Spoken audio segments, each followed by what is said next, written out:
Bien. Merci d'être là. On a un programme assez chargé, comme vous l'avez vu. Donc on va attaquer rapidement. Moi, je m'appelle Marc Denis. Je donne un petit coup de main à nos amis du pôle Média Grand Paris, représenté ici par Lydie Fenech, sa directrice du pôle, qui nous accueille.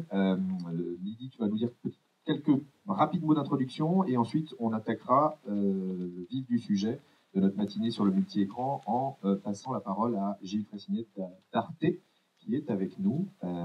J'en profite pour remercier tous les intervenants des chaînes et des producteurs qui sont là. On les présentera au fil de l'eau, mais ils nous font vraiment l'amitié et le plaisir d'être parmi nous et de nous faire partager leurs expériences et leurs retours d'expérience par rapport aux productions multi-écran sur lesquelles ils sont engagés. Lydie, je te laisse la parole pour quelques mots d'introduction. Merci. Pour ceux qui ne nous connaissent pas, on est une grappe d'entreprise. On est là pour créer des bonnes conditions économiques pour le développement des entreprises de la filière image. Donc, entre autres, pour vous accompagner sur l'innovation, le financement, la formation, l'international et le développement durable, puisqu'on est dans EcoProc. Et on a imaginé un certain nombre d'actions pour vous accompagner dans les mutations et la convergence numérique. Vous êtes là ce matin au cœur d'une action qui est en fait un cycle complet d'actions qui s'appelle multi-écran. L'appeler multi-écran va vous échapper au transmédia, cross-média, qu'est-ce que ça fait. Bref, ça se développe sur plein de supports, c'est ça l'essentiel. Et puis, ça débride la créativité. Et sur ce marché encore naissant, on est comme tout le monde, on tâtonne entre expérimentation, recherche de modèles économiques, recherche de modèles juridiques. Donc aujourd'hui, le pôle est impliqué dans un projet européen avec un consortium européen de cluster média. On réfléchit ensemble à un projet de recherche sur le transmédia.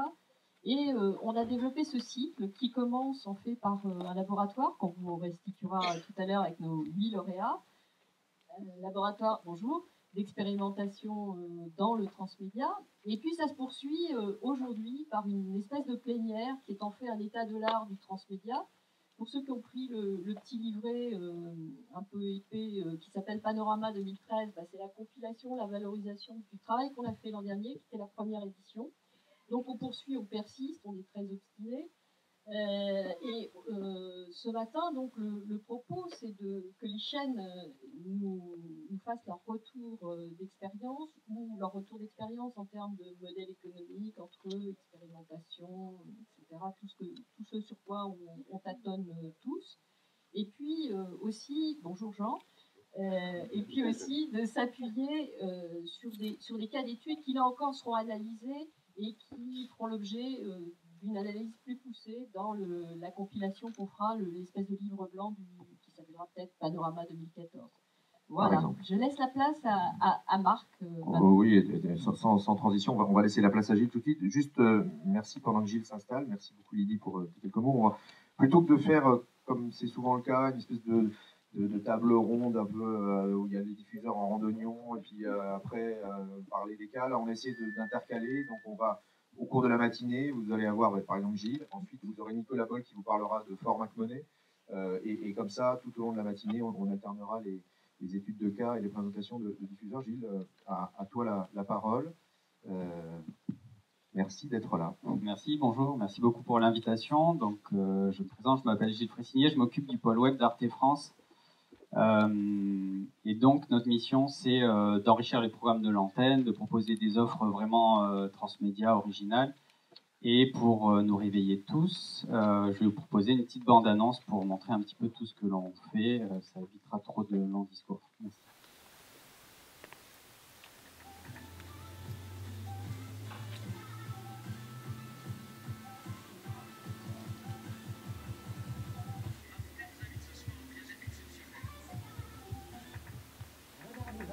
OpenRoshi, c'est très simple. Il vous suffit de cliquer là. Accompagnez-moi avec votre smartphone, avec votre ordi. Pour synchroniser, rentrez les numéros affichés en bas de l'écran à tout moment. Des biographies, des vidéos, des bonus. L'avenir de l'humain sera Dans l'espace, il ne sera pas. Top, décollage.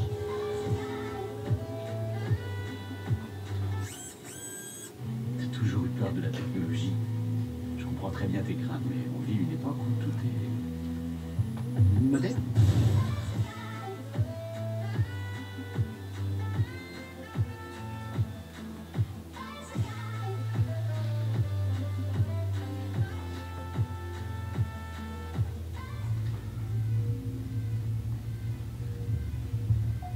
Il y a des choses qui vont changer.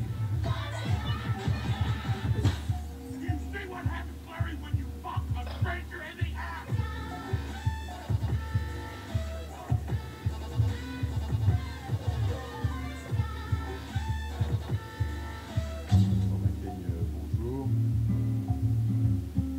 Good morning, Nicolas Winding Refn. Cannes Cocktail, le festival de Cannes, mais tranquille. Share. Share. Communication, partage. People. Les gens. Et je pense qu'on est une sorte de moutarde de la liberté d'expression. Bien. Tolkien. Superman, il veille toujours sur la Terre.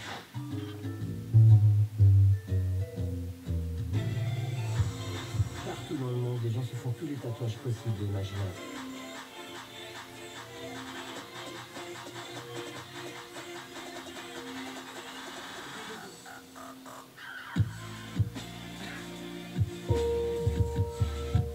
Recollons les morceaux ensemble.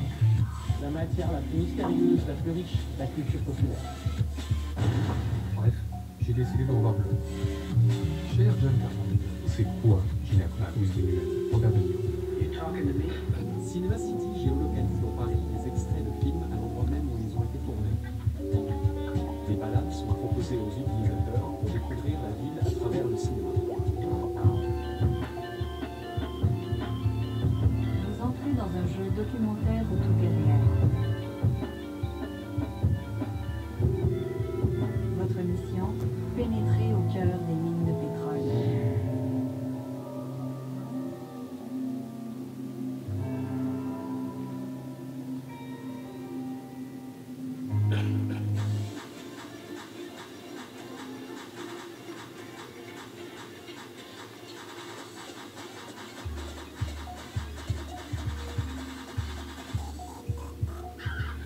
Je comprends pas toutes les règles, mais j'adore ce jeu. Je viens aussi pour l'ambiance, l'odeur de cheval, alors il n'y a pas de cheval.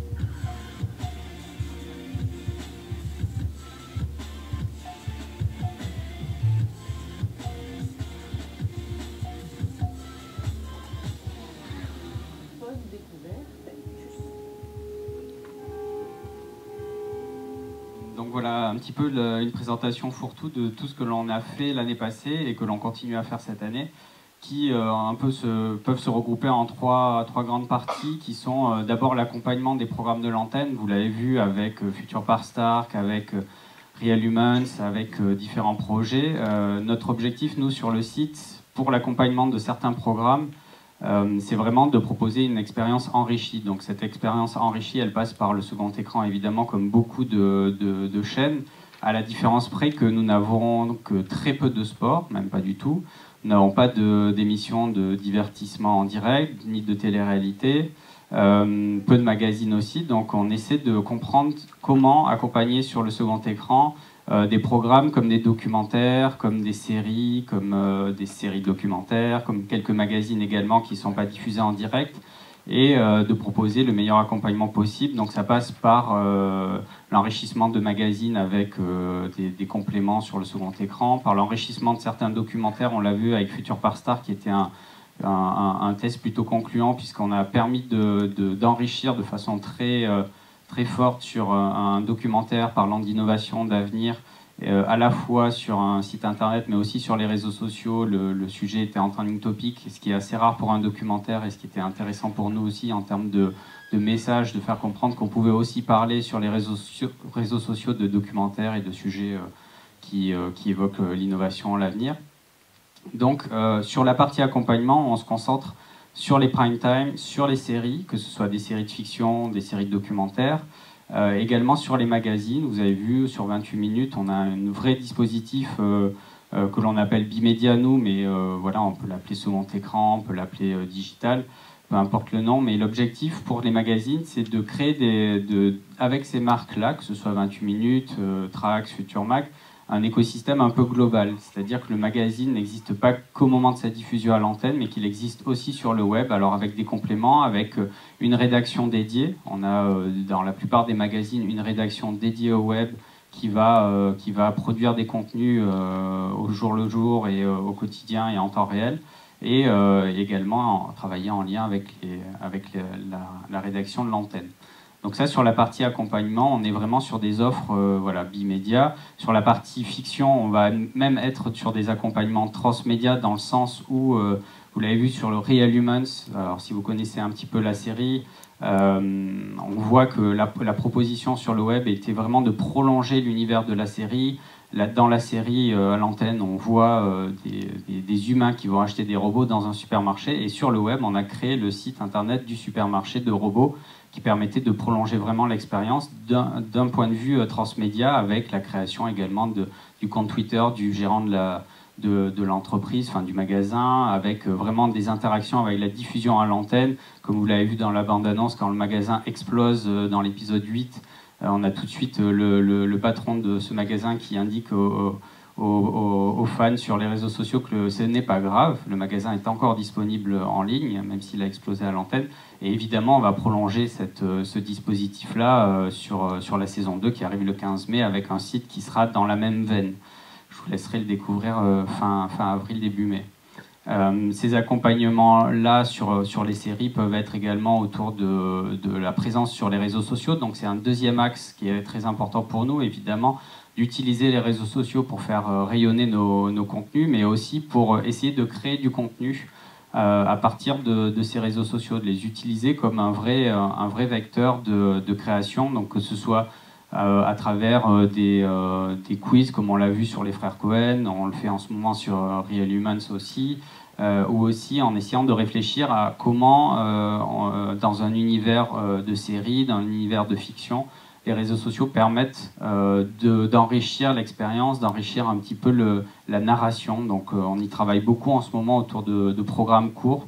Vous avez vu Tout est vrai dans la bande-annonce.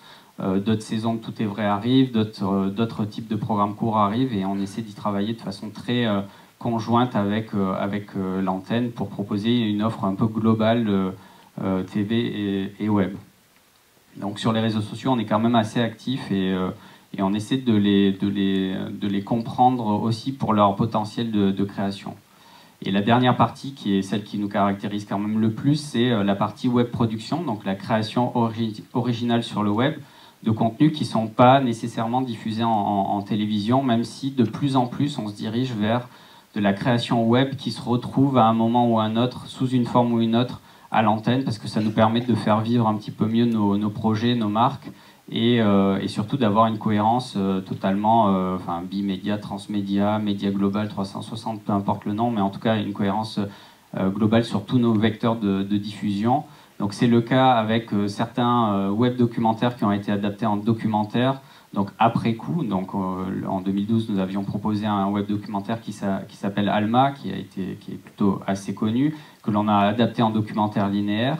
Et sur Fort McMoney, dont on va parler tout à l'heure, on a pensé assez tôt la version télé de la web production, qui est en cours de montage en ce moment, en intégrant à la fois l'expérience web dans l'écriture du documentaire antenne. Donc pour revenir aux web productions, on en fait de toutes sortes. Notre envie sur les web productions, c'est à la fois évidemment, elle véhicule la ligne éditoriale d'Arte, donc autour de la créativité, l'innovation, la culture, les sujets internationaux européens, plus que même les sujets franco-allemands. On va au-delà, on va sur des sujets internationaux. On propose évidemment des web documentaires, donc c'est ce qui a fait un peu la marque de fabrique d'Arte, que ce soit Fort McMoney ou d'autres web documentaires. Mais on propose également des web fictions, donc certaines sont en préparation. Tout est vrai est un exemple de fiction pour la télé, mais qui a une vraie vie sur le web également. Et on propose aussi des web magazines, comme vous avez pu le voir avec Beats ou Blow Up, qui sont vraiment des offres intéressantes parce qu'elles sont destinés à un public présent sur le web, avec une écriture qui est spécifique et même une ergonomie pour accéder au contenu qui est spécifique, mais qui sont un format intéressant puisqu'ils sont récurrents. Donc ils nous permettent de ne pas uniquement proposer quelque chose à un moment donné, mais d'avoir une offre qui se pérennise sur la durée. De la même façon que nos récents web documentaires sont aussi en vocation à être un peu récurrents, dans le sens où, on va en parler avec Fort McMoney dans quelques minutes, l'objectif était que ce projet, ce jeu documentaire évolue au jour le jour et qu'on ne puisse pas avoir la totalité de l'expérience uniquement en une seule fois, mais que l'on ait à revenir plusieurs fois pour voir comment progresse l'expérience. Donc on travaille sur ce type de projet, et au-delà de web documentaire, de web fiction ou de web magazine, on essaie aussi de travailler beaucoup en ce moment sur l'innovation évidemment, mais sur le jeu vidéo. Alors que ce soit sur une partie très simple qui est de la gamification autour de programmes de l'antenne, mais aussi des jeux vidéo vraiment natifs, spécifiques au web ou en tout cas au digital, comme on l'a vu dans la bande-annonce avec Typewriter, exactement. Typewriter, donc le chiffre évidemment date puisque la bande-annonce date. Là, on est à peu près à 300 000 téléchargements, ce qui est un pari réussi pour nous puisque c'est une appli payante. On a réussi à être présent au-delà d'un public franco-allemand, même européen, puisqu'on était en compétition à Austin, South by Southwest. Donc c'est vraiment un projet, donc c'est un jeu vidéo sur la typographie, sous forme d'application payante, sous forme gratuite sur le web, et une expérience aussi sur les réseaux sociaux, puisque les internautes peuvent sur les réseaux sociaux créer leur propre niveau. Et l'objectif est de niveau en niveau de comprendre un petit peu l'univers de la typographie et l'histoire de la typographie, avec un gameplay vraiment digne d'un jeu vidéo classique. Donc c'est vraiment un axe qu'on essaie de creuser.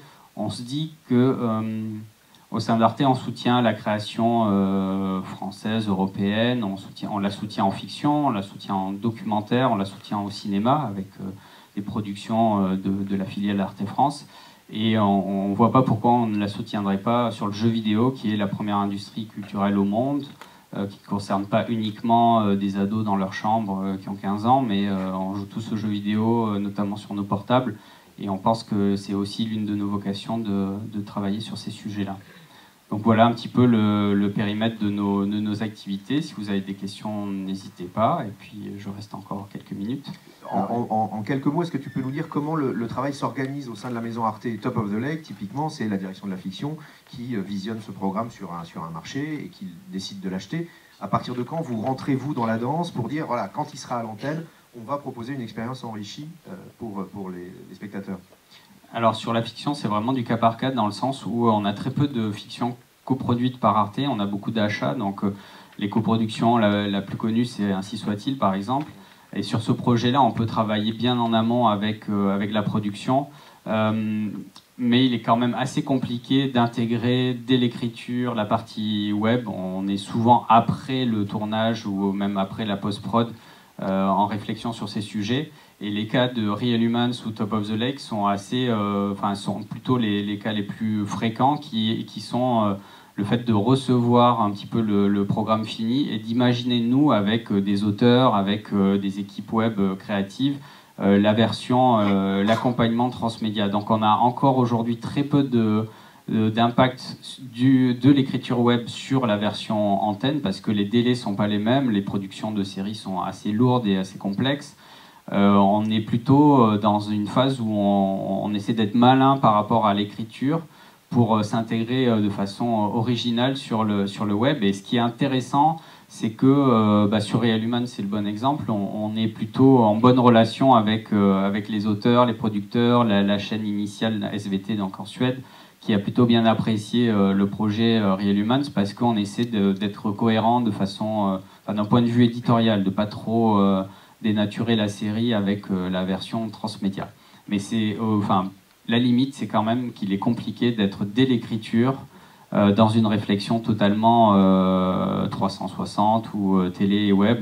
C'est souvent après l'écriture, parce que c'est déjà très lourd à gérer, que l'on vient intervenir sur ces sujets. Est-ce que toi, tu as le sentiment, si on fait un peu de prospective fiction là en 20 secondes, que le sens de l'histoire, c'est que les producteurs, en lien avec leurs diffuseurs de premier rang, je dirais, demain réussissent à intégrer dès l'écriture dans de la fiction scriptée, des éléments multi-écrans et transmédia? Je pense que c'est possible, on peut le faire par allusion, pas forcément en se contraignant d'insérer à tout prix du web, des réseaux sociaux ou je ne sais quelle autre astuce dans l'écriture télé, mais je pense qu'il y a de plus en plus d'allusions qui se font. Alors, on le fait pas mal sur les développements en ce moment de programmes courts, parce que c'est un peu plus simple en termes d'écriture, et là le lien sera beaucoup plus facile et simple.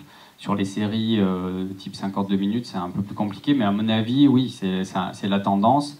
Il faut que la partie web soit plus importante en termes d'audience pour les médias, pour que ça devienne un vrai enjeu. Alors nous, l'intérêt pour le coup, c'est que la chaîne étant on est à 2% de part d'audience, donc on n'a pas les chiffres de TF1. En revanche, sur le web, on a des audiences correctes. Donc on sait que le poids du web par rapport à l'antenne n'est pas négligeable.